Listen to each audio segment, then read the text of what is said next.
Now, Kenyans have continued to mourn the death of George Oduor, the longtime aide and bodyguard of former Prime Minister Raila Odinga, who died yesterday in a Nairobi hospital where he had been admitted for over a week. In his tribute, Raila Odinga described him as a loyal and dedicated soldier who had been with the Jaramogi family since the late 1980s. As Bramwell Bwire now reports, Oduor will be laid to rest at his Ndori home in Siaya County next week.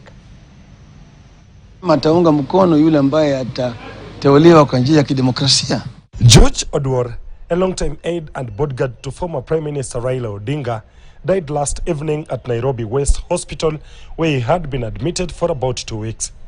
George has been a permanent feature in Raila Odinga's public life, always seen behind him at every function.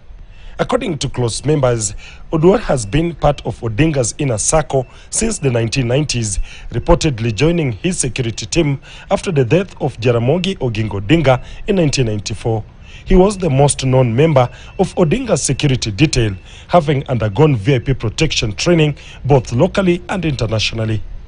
His last public function said to have attended was the signing of the broad-based government pact between President William Ruto and Raila Odinga a few weeks ago.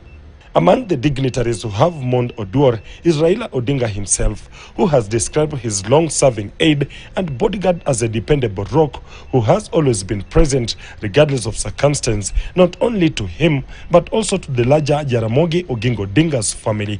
Several leaders allied to Raila have also sent messages of condolence to the family of Oduor and the former Prime Minister. The passing of Oduor has not just affected his personal or close family, but has affected the entire family around Jacom. Because any piece of Jacom, be it his inner family, his security detail, his party members, that affects all of us. George's stature, George's humility would work with anybody. George was a very humble man. George would interact with all of us. Sometimes some of us looked senior than him in rank, but George would fit with all of us. And meeting George, you will never know this is a George that sits with the powers that be. Oduor's 30 years commitment to Raila Odinga and the ODM party leaves behind a lasting legacy of trust, loyalty and sacrifice.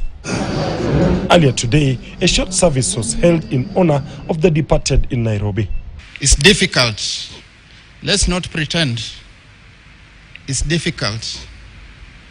And we are not feeling the same way you are, even though we have been quite close with George. All of us who have walked this journey with George will not abandon you at this time. Bramwell Bwire.